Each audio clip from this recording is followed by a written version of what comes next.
initially didn't know. You know what I'm saying? We're gonna be sewing this Harry Potter hoodie. We do Look not at this work show for money.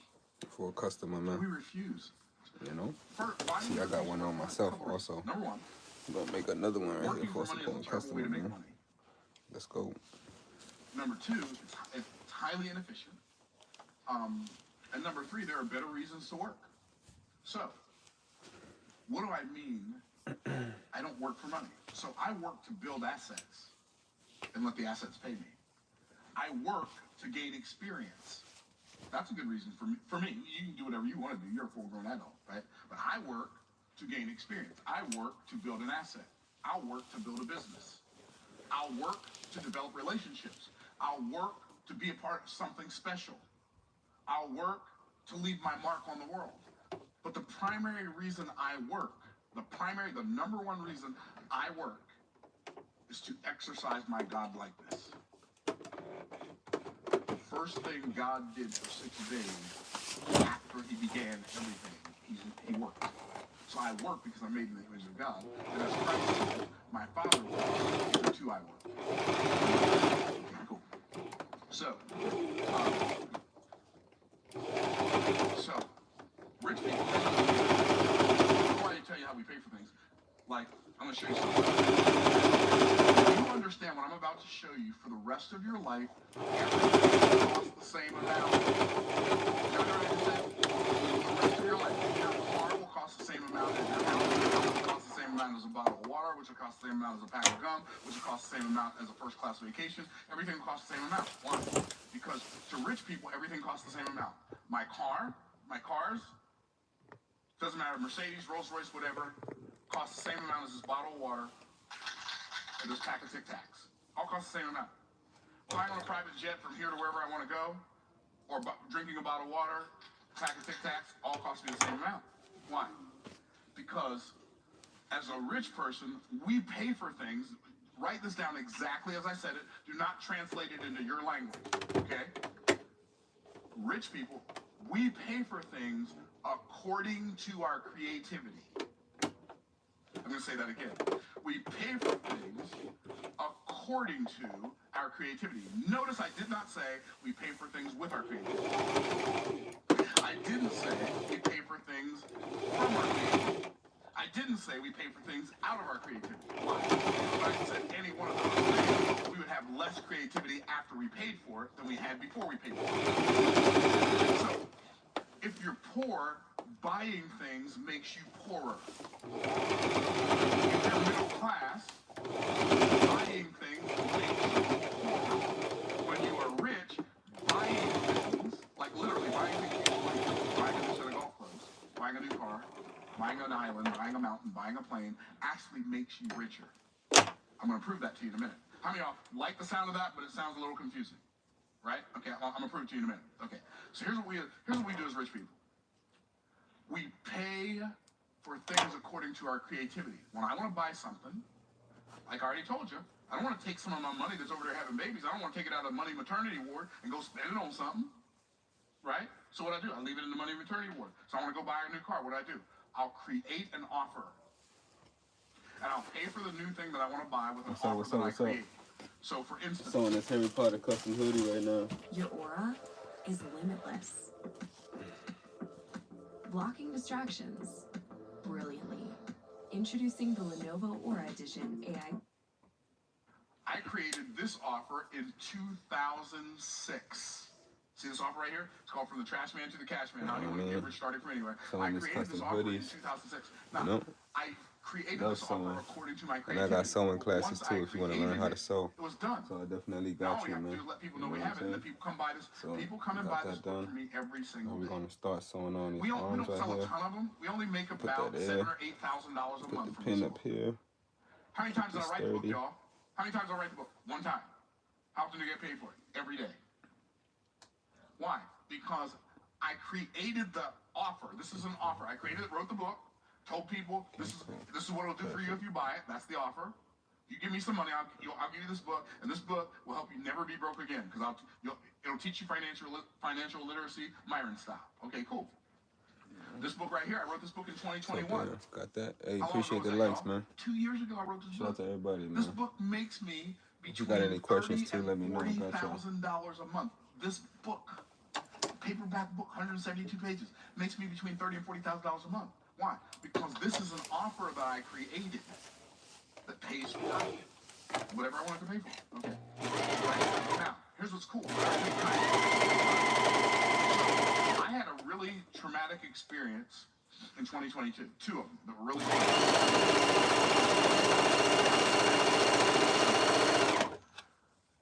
on American Airlines. I'm speaking at the conference the next day. Fortunately for me, my suitcase. Guess what my suitcase had in it? My suitcase.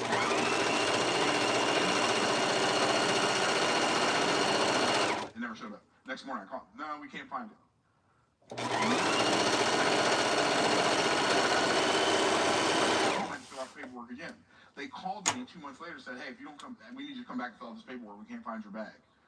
Like, if you fill out the paperwork, we may be able to find it, but if you don't fill it out, you might not ever see it again. I said, well, I'm never going to see it again because I'm not filling out any more paperwork. Y'all have already wasted enough of my life. And see, I believe that time is not money. Time is infinitely more valuable than money. And you've already wasted my money by throwing away my suitcase and my biohacking stuff and everything that was in it. So I'm not going to let you waste any more of my time by me filling out a paper to get a suitcase with a suit in. I'll just go buy another suit. I'm not doing it. Then, 30 days after that, my suitcase shows up on my front door and there's mold on my suit. So, that was like, we will inconvenience you airlines, at our convenience airlines. Number one, strike one. Now the next one, my son, for my birthday, for me and my family to go out on a yacht on a Sunday afternoon. And Southwest, we will inconvenience you at our convenience airlines. And like the first flight, there was something wrong with the plane, so I was going to miss my flight. Get back home at 4 o'clock, but the yacht's so I had to go buy new tickets for me and my the tickets I had to go buy. And then came back home.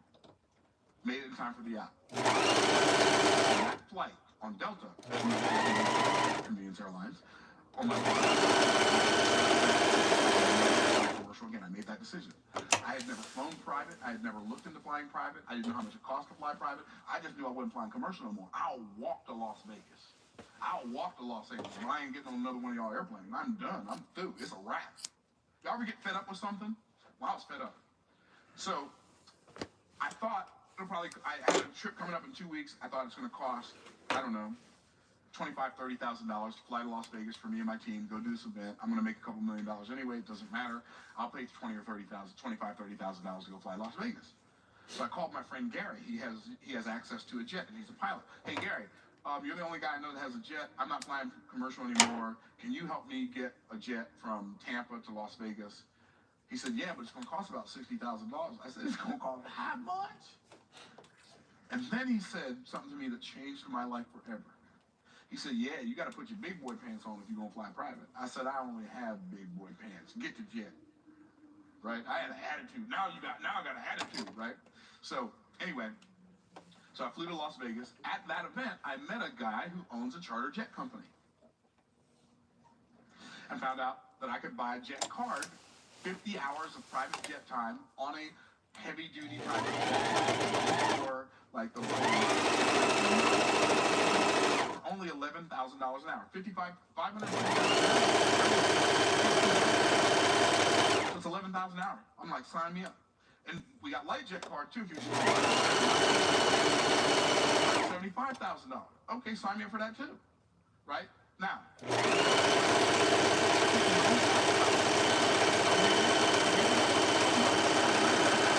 That money is busy over there having them babies. How y'all feeling, man?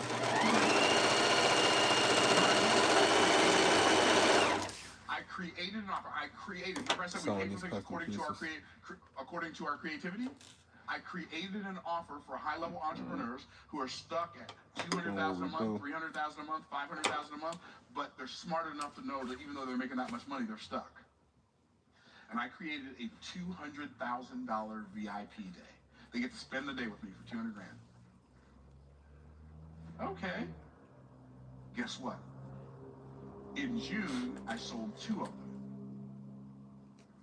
In October, I sold 16 more. That's $3.8 million. I spent $1.7 million on private jet cards that year. I got paid $2.2 million profit because I decided to fly private. And that's what I mean when I say when rich people buy stuff, because I spent the money, I made the money from the offer, but I still have the offer. Oh, snap! My car, I can only sell my car one time. I can only sell my house one time. If I create an offer, I can sell it over and over and over and over and over and over and over and over and over and over again. Oh, hear me when I tell you, this changed my life. What does a correction officer look like? Neighbors. Limitless opportunities. Just like you. Correction officer.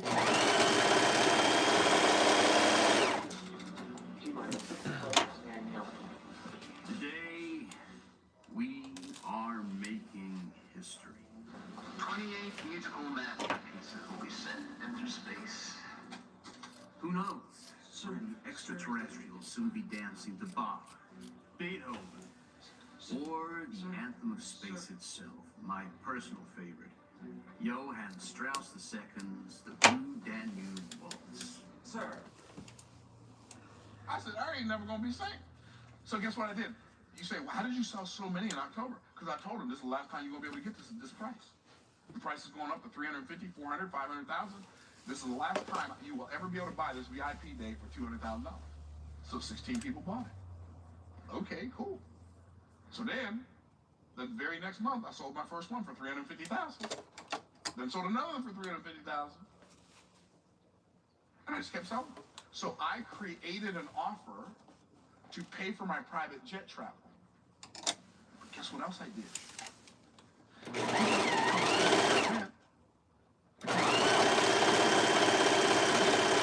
Private jet travel for you.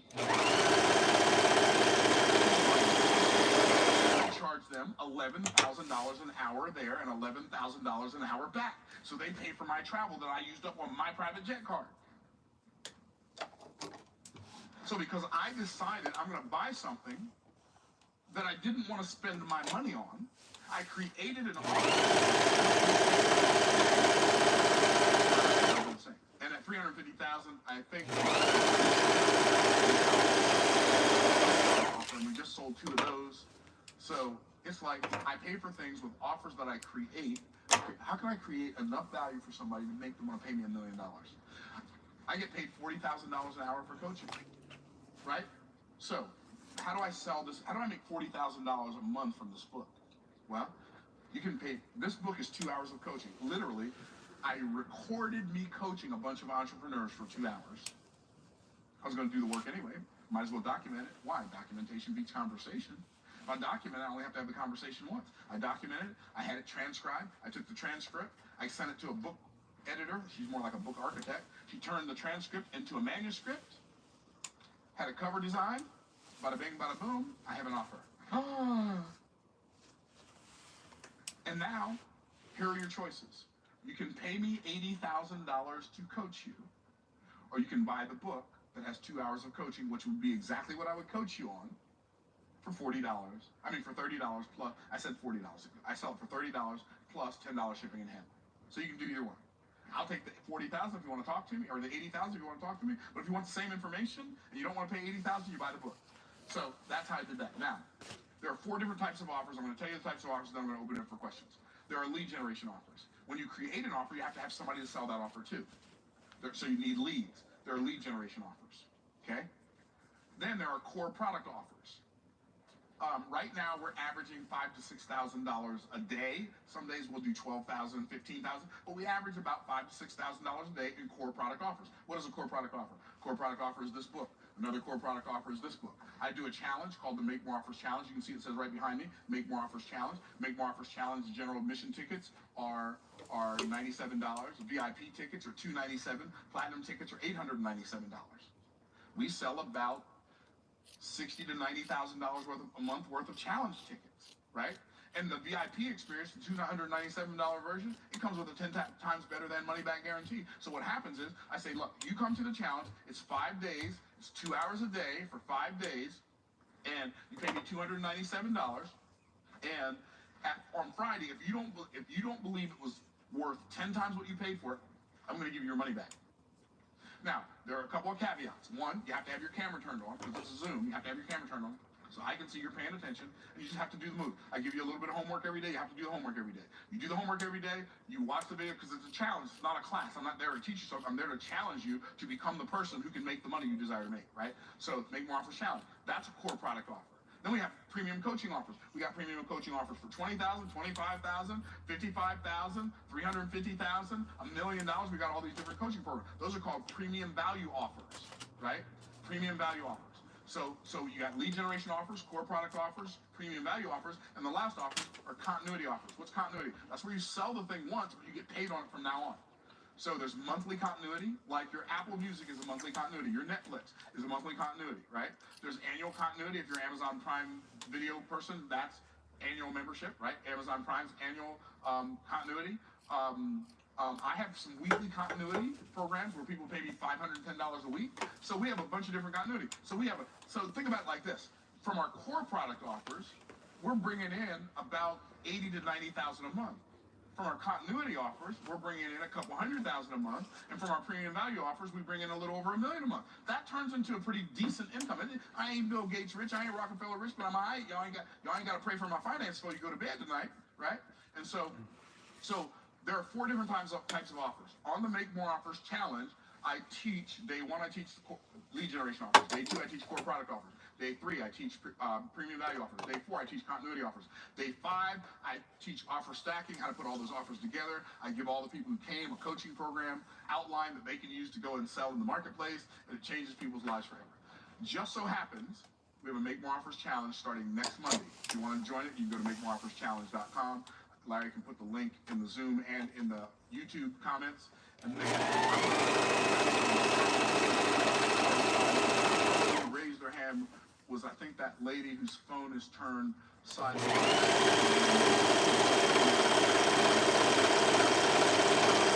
What's her name? Tyler, can you unmute and you can ask your question? I hope everybody on YouTube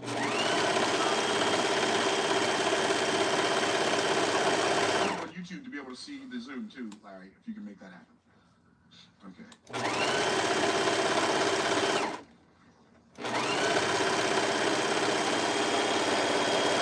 And then I'm going to go to somebody in the audience. So in these. So, Tyler, how you doing, sister?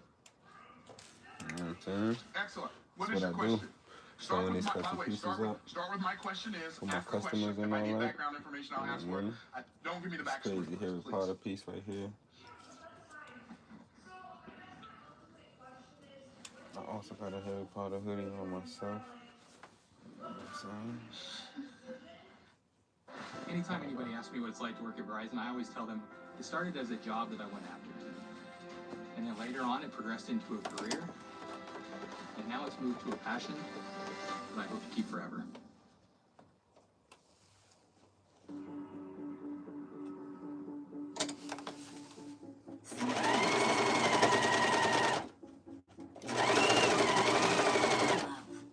A sign. Yep. My belief in myself. Right. But I quit my 9 to 5 together that I don't remember which one happened first. Working at a children's home, and we love politics. I'm not a good politician. I'm just not good at playing games and acting like I believe something I don't believe. I don't have the ability to. It's not in me.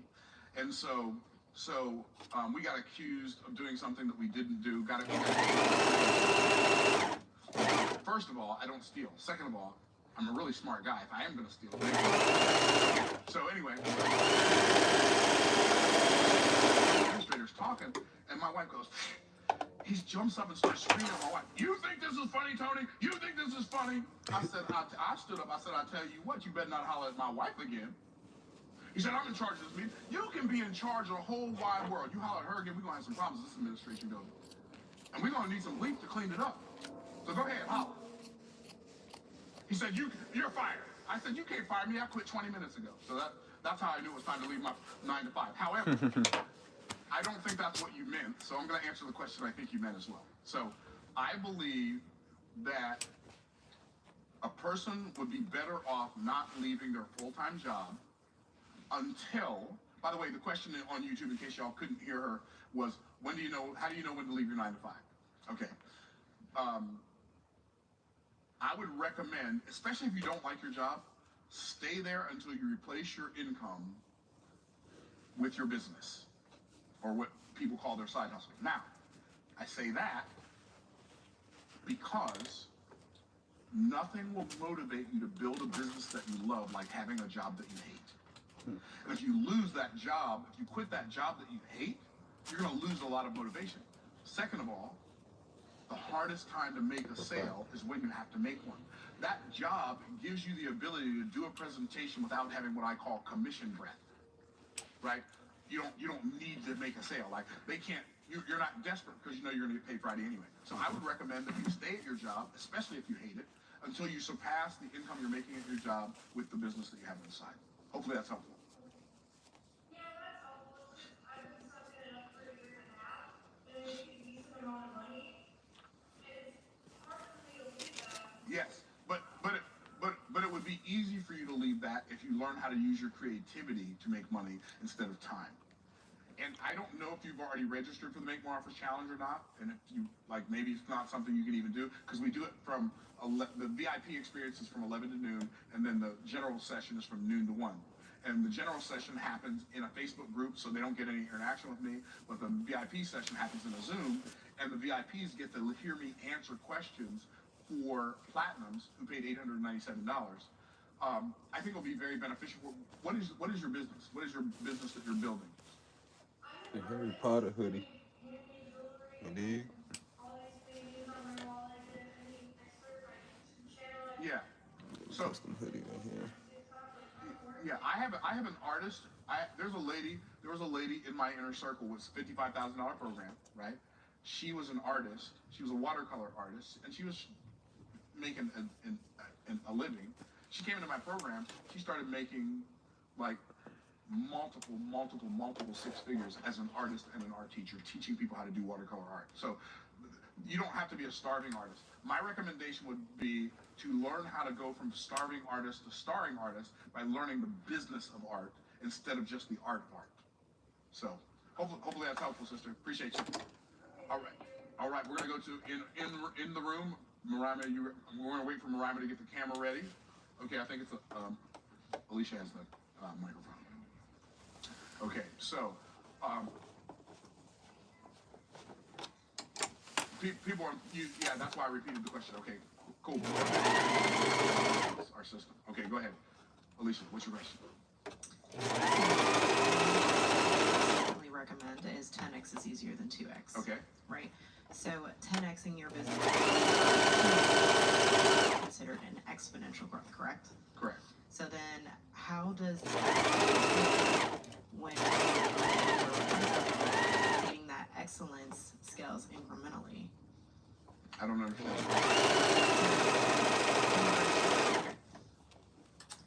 What's the conflict between Price's law, excellence? So let me give you is easier than 2x. Okay. So Price's law, people in business don't understand the value of their own offer. So they base their offer on something basing their offer on. For instance, how much time does it take me to a good thing to base your what difference does that make? So as an entrepreneur, one of the things you have to learn to master, which very few entrepreneurs learn to master, is learn how to separate your income generation from time. Okay? Learn the value of your offer. The value of your offer, most entrepreneurs think it's based on the pieces, all the stuff that's in the offer. They think it's based on the product. right? What the thing is that they created, how much expertise and how long it took them to create it, or they think it's based on their person, how much personal time they get. The only value you're getting is the payoff. What's the payoff? You're not a child, you're a man. So start the layers to go outside and get the bearskin tactical hoodie 4.0. The micro fleece hoodie that blocks wind, repels rain, and regulates heat for incredible comfort wherever you are. Because the average hoodie made these days is weak, flimsy, and has one weird kangaroo pocket in the front. And listen, you're not a kangaroo, you're a man. Thousands of men around the world already love wearing the bearskin hoodie instead of their regular hoodies. Why? Because sure, your average hoodie provides decent insulation to keep you warm. But as soon as you go outside, the wind blows, the rain pours, and you get cold. That's why we designed the new and improved Bearskin Hoodie 4.0 with improved insulation technology on the waist, arms, and the... Okay. Figure out how much it would, and very few entrepreneurs do this, figure out how much it's going to cost them to live without your payoff, and then take that payoff, whatever it's worth, whatever it's going to cost them to live without that, divide that by 10, that's what your price should be. Most entrepreneurs' prices are too low because they're trying to compete with other people who they think do the same thing. When you realize there's nobody in the marketplace like you, but you, then you can base your price on payoff rather than those other components that we talked about. And that's a prices law move. Does that make sense? Okay, good stuff. We're gonna go back. Who's next on the Zoom, Larry? I'm gonna take one more on Zoom, one more in the room, just because I've got a hard stop at 11 o'clock. So who's next, Larry? Daniel what? Daniel Goley, talk to me, brother. And I'm gonna repeat the question for YouTube, y'all. I can't hear you. Now I can hear you, yes. Talk to me. Start with my question is and ask the question.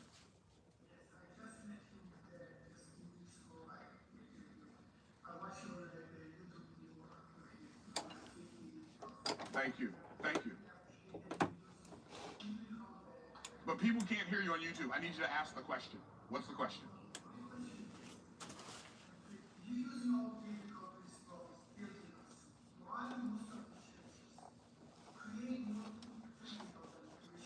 Why do churches create more poor people than rich people? That's a really great question. Well, when I tell you the answer, a lot of people who are watching this are not going to like it. But it is what it is. So his question was, why do most churches produce more poor people than rich people? Because pastors don't understand the Bible practically.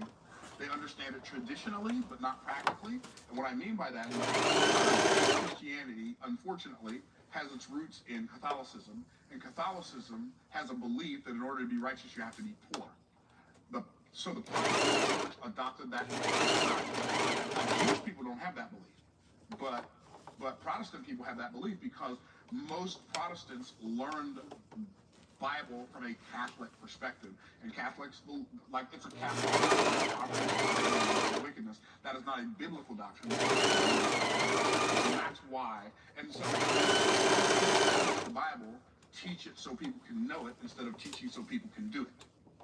I look at the Bible as a practical guidebook to how to live my life. So I believe that's the answer. Okay, I'm going to take one more.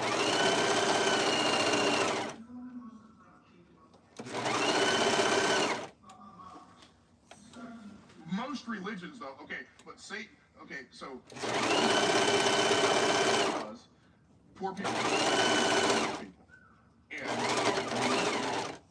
I don't, by religion, I'm going to define this, by religion, I mean people coming up with rules that they tell you if you do them, you will appease God. But God can only be appeased by God. That helps. I'm going to go to one more in the audience. Who's got it? Matt. First and foremost, thank you, Myron, for the opportunity to speak and to share your knowledge. I appreciate Someone that. up this custom pieces, man. We all hear It's a the Harry quote, Potter hoodie you're I'm the making average right black now. people hang out with the most. Okay. In your journey in entrepreneurship, from building businesses early on in the 80s to where you are now, how has your community and your inner circle, your personal Yeah, 5 people you hang out with the most. How has that changed, and how has that? Oh yeah, yeah. So I think that, wow, that's a really good question, Max, because it made me realize something I haven't talked about much that is really major for me. I think people are too lackadaisical about being allowed to influence them. The scripture says, "He that walketh with a wise man shall be wise, but the companion of fools shall be destroyed." I believe that as I've coached people and as I've built my businesses, I believe that the primary number one determining factor as far as perspective between rich people, like not rich people, successful people and people who struggle in any arena, not just money, in any arena. The primary difference is people who are hyper successful, they obsess over intention and they ignore distraction.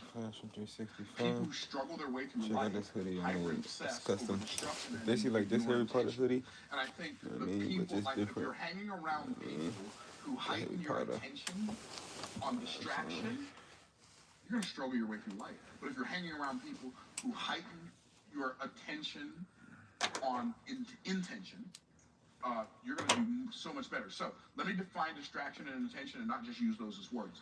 So by distraction, I mean anything you focus on that does not move the needle in your favor. By intention, I mean anything you focus on that does move the needle in your favor. So the thing that I thought of when you asked me that question is how much I personally hate small talk. It's like, I feel like I'm dying. Like somebody wants to talk to me about something that doesn't matter at all. I feel like I'm being tortured. Right? I hate small talk. And it's like I have a reaction in my body, and in my mind, and in my nervous system. Like, what? Now, check this out. I had that averseness to small talk when I was broke. Yes, sir. To the degree I didn't even have a television. I didn't want to see anything on television. I didn't want to know who won. I didn't care who won if I was losing. Like, people who are broke and are watching other people win and they think they're winning, talking about my team won, you are delusional. You are not on that team. They do not know you exist. See, I got one on. Right? And so people, like, it's hard for me to tolerate. It's hard for me to take. People want to give me all the details about a football game, a basketball game, a golf tournament, a baseball game, or whatever, and they're broke. I'm like, how are you watching that and your family is struggling? Why are you having this conversation with me right now? Why are you not going into your creativity and figuring out a way to fix the problems that you have in your life? Like, my daughter's the youngest. We didn't have a television in our house till she was like a television with TV shows. Your aura is limitless. Finding health intuitively when you need it. Introducing the Lenovo Aura Edition AI PC. All right, Tom, your thoughts? Yeah, well, Tom. Step aside. who put these in, Tom? We bought videos that we intentionally wanted to watch that were either educational on biblical stuff for my children or myself, or educational on business stuff for me. We didn't have television. I didn't want somebody telling me my vision, right? The television is the electronic income reducer. So is the phone. You're sitting there scrolling for hours, watching how other people are winning on Instagram, and your phone is a joke and ready to choke. So you have to hang around people who obsess over intention. You can begin to obsess over intention. I appreciate y'all joining me on this live YouTube today. I hope it was very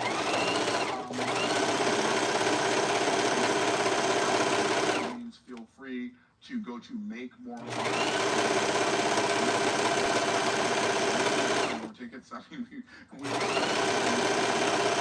it could be a pivotal turning point. Just like the teaching, right? So I got started as an entrepreneur when I was 25. I'm 62. I went 5 years in the game of entrepreneurship. For the rest of my life, I would not have enough time in those YouTube videos to teach you everything I know about business. So for those of you who want to come join us on the Make More Offers Challenge, go to MakeMoreOffersChallenge.com and join us. You will be glad you did. If you do the VIP experience, it comes with a 10 times better than money back guarantee. If you buy a general admission ticket, it comes with it. If you buy the ticket, I will have your money guarantee.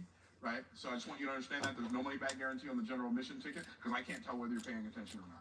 So I'm going to do my part. If you do your part and you're not happy, I'd be happy to give you a refund. All right. Hope this was helpful. Go watch this video 20 times. Adopt this mindset. I challenge you. I dare you to come back a year from now and tell me it didn't change your life. All right. In the meantime, in between time, stay blessed by the best. We'll see you in the next video.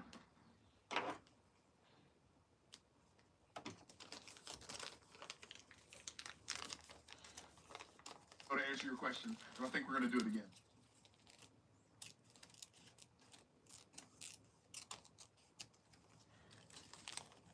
Hey, anyway, that's a comment on YouTube right now. My dad's name is James Golden. Was James Golden, and he was a plumber. So that's fascinating. I don't know who that person is, but I'm so fascinated by that comment because it caught me off guard. By the way, I'm going to say this. I was talking to my brother Mike yesterday, and I was thinking about, like, where did all this stuff in me come from? This whole entrepreneurial drive. And I can remember when I was 16 years old, and my dad came home from work one day, and he said, I'm never going to work for anybody again. And I'm thinking to myself, well, don't you have to have a job? Well, clearly you don't. He made way more money when he stopped working for other people and started doing the same thing for himself, right? But my favorite story that my dad ever told me about his childhood was when he was a kid, like a teenager, he worked for the circus. And he would travel with the circus. And he said, I'll tell you something, boy. He said, yeah, the man came, he told me, he said, look, boy, here's what you're going to do. You're going to sell this cotton candy. You're going to sell it for 25 cents and you're going to bring me a dime. Yes, sir. So he went out, started selling cotton candy. He said, I sold it for $1. I brought the man a quarter. He gave me a dime. I was making more money on his cotton candy than he was. I'm like, I love this man so much. So now y'all know where it comes from. It's in my DNA. Okay. So I'm gonna read a passage of scripture for you. This is what God had Moses say to the children of Israel before they went into the promised land.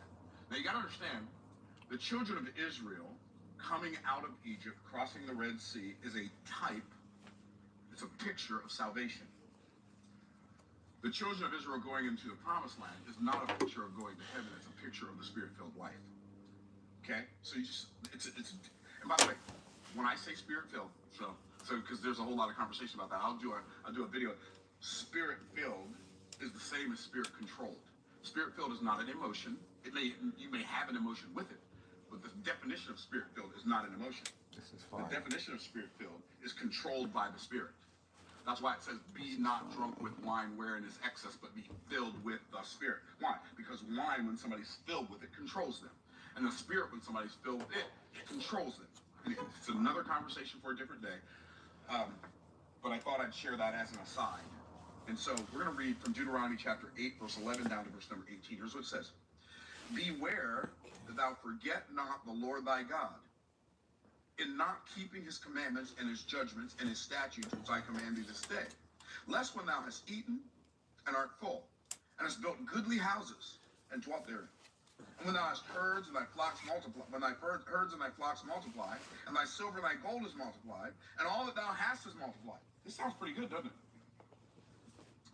Then thine heart be lifted up, and thou forget the Lord thy God, which brought thee forth out of the land of Egypt and from the house of bondage, who led thee through that great and terrible wilderness, wherein were fiery serpents and scorpions and drought, and where there was no water, where there was no water, who brought thee forth out of the rock, who brought thee forth water out of the rock of flint. That's fascinating right there. He brought water out of a flint rock. A flint rock's job is to create a fire, but God said, I can take something that makes fire and I can bring water out of it. Don't play with me, I'm God. Okay? Don't play with me, I'm God. Who you're dealing with. And then it says, who fed thee in the wilderness with manna, which thy fathers knew not, that he might humble thee, that he might prove thee to do good at thy latter end. And thou say in thine heart, my power and the might of my hand have gotten me this wealth. But thou shalt remember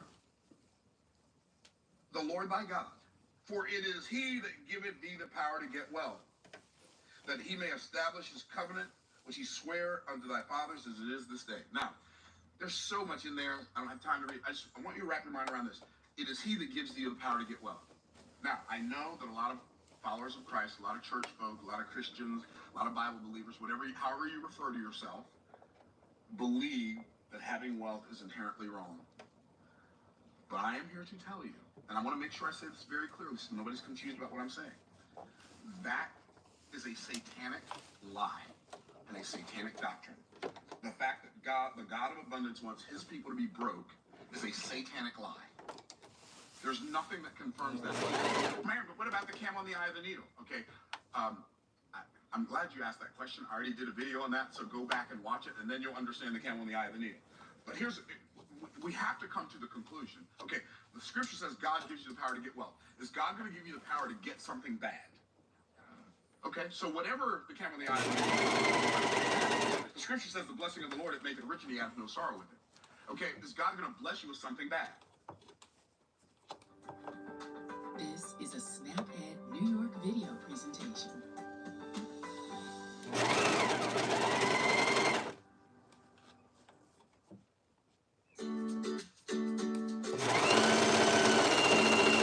Hello everyone, my name is Wendy Beckman and I'm a registered dietitian with the New York State Office for the Aging and Snaphead.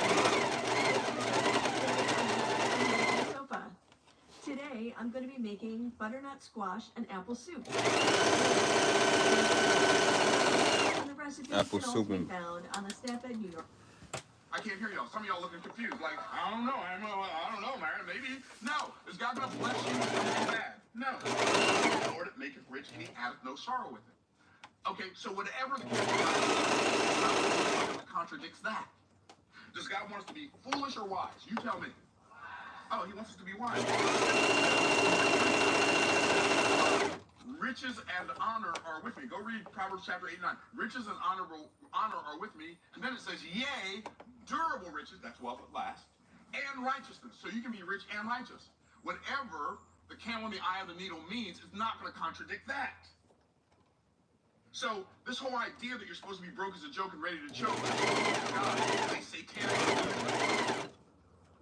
And I know that's...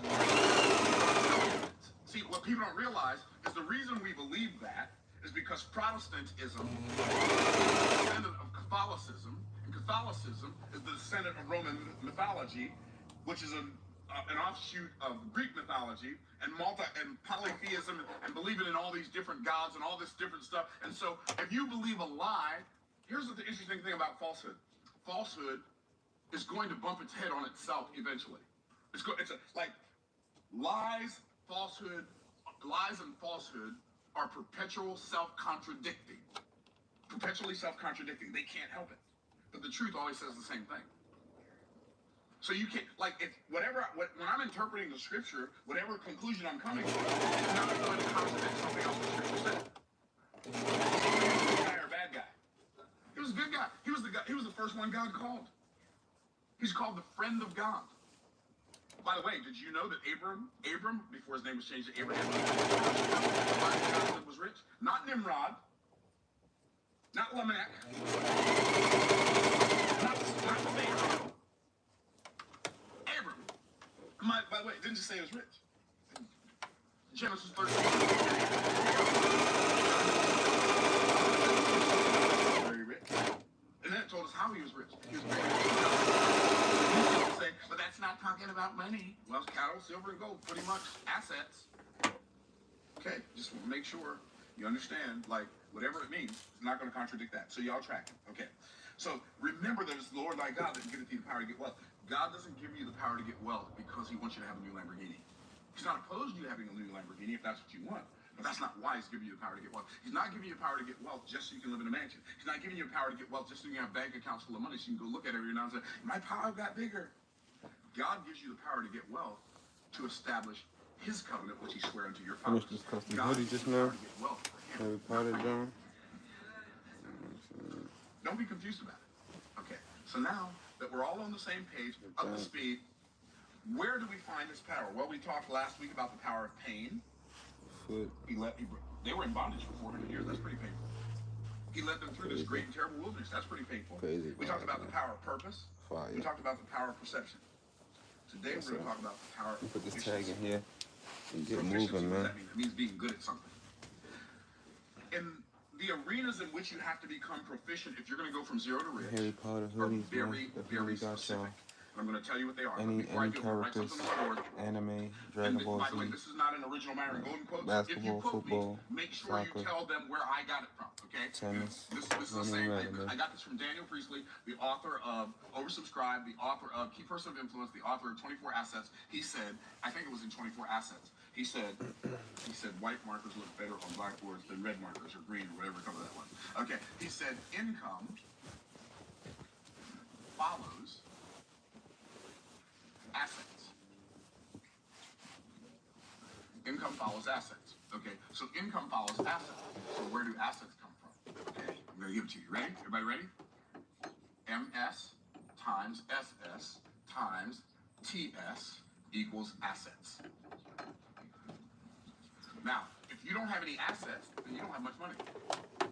And if you don't have any assets, either your MS is missing, your SS is missing, or your TS is missing. I'm going to talk to you about what those are. So what's MS? MS is mindset. Mindset. Mindset times skill set times tool set equals assets. I didn't get that part from Daniel. I actually funked that up all on my own. I sit there one day, I said, I declare. Right? So mindset times skill set. You need, in order to create wealth, to go from zero to rich, you need a proficient mindset. Your mindset needs to be good enough to do that. By the way, anybody here, anybody watching on YouTube, you can develop a proficient mindset. Okay, now, a proficient mindset begins the same place that all mindset begins. You need to be proficient in your awareness. Proficient in your awareness. Awareness of what? What does that even mean, proficient in your awareness? Have you ever met somebody and your thought was, wow, I've never seen someone so clueless. Have you ever, you meet somebody, they're an adult, and you're like, as clueless as you are, how did you live this long? Right? Have you ever met somebody like that? I'm not being mean, but we've all met some people like that, right? And the people who succeed in doing anything have a higher level of awareness in that discipline, in that thing, than people who struggle at it. It all begins with awareness, right? And so we have to become aware of principles. We have to become aware of how things work. We have to become, because if I'm not aware of how things work, I'm going to attempt to work them in a way that they don't work.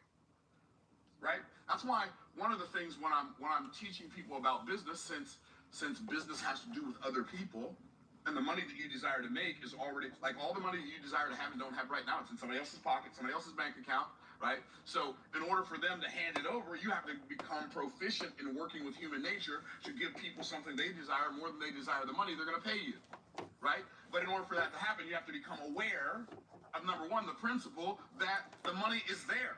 Like, oh, there's just not enough money to go around. No. There's plenty of money to go around. There's plenty of resources. We don't lack resources, we lack resourcefulness. Right? Resources are attracted to resourceful people. And resources are repelled by people who are not resourceful. And so you have to develop an awareness. So my awareness of business principles is greater than people whose businesses struggle. It's not because of me. I mean, I've done work, but you have to understand, every good thing, every good gift and every perfect gift is from above and comes down from the Father of light. Even if you're good at something, you're good at it because God gave you the ability. It's always a problem. Why? Because everything's a gift. That's an awareness. Right? And see, some people forget that everything's a gift, and they think, well, I'm just so smart and just so good at business. I'm such a good talker and so good at sales. And by the way, you didn't know it, man. I'm really great at selling business. Well, visit the Northwest Florida beaches and find the adventurous side of B-side. Boredom is not a word in our vocabulary, and core memories await around every corner. Discover more at Northwest Florida Beach. You cannot depend on Stephanie's perfect parking spot to stay perfect. But you can depend on her car starting because she has an interstate battery. Interstate batteries outrageous. It's all a gift. And if you don't recognize that it's a gift. You won't be grateful for it like it's a gift.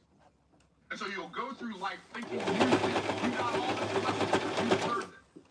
Well, there is some level of meritocracy in what you've accomplished. But man, there was a whole lot of lessons that led to that meritocracy. A whole lot of stuff had to go right for you to get as far as you've gone.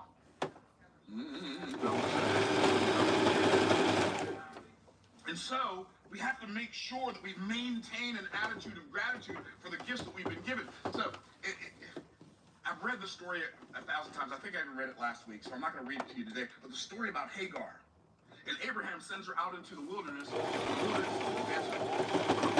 water and a loaf of bread with her son, who's also his son, and she ran out of water.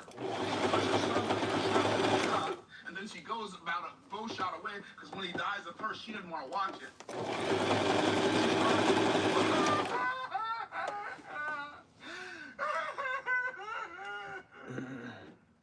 And then the angel comes and asks this strange question. What you cry about, Hagar? That's such an odd question. What aileth thee, Hagar? A woman in the desert with a child, no water, and you gonna ask her why she's crying? I don't know, it seems fairly obvious, and I'm not even an angel. But maybe the angel didn't ask the question because he didn't know the answer. Maybe he asked the question so that we could learn the answer. Because the things that were written aforetime were written for our learning, that we through patience and coming to the scripture might have hope. What aileth thee, Hagar? And then he said, fear not, for God hath heard the voice of the lad where he is. And fear not, go pick up the lad. God's going to make him a great nation. And then it says, and God opened her eyes, and she saw a well of water, and gave the lad drink. Okay, it didn't say, wrap a reminder. This is, by the way, for those of you who want to read the story, if you're on YouTube, it's in Genesis chapter 21. Get out of here by 4:30. So,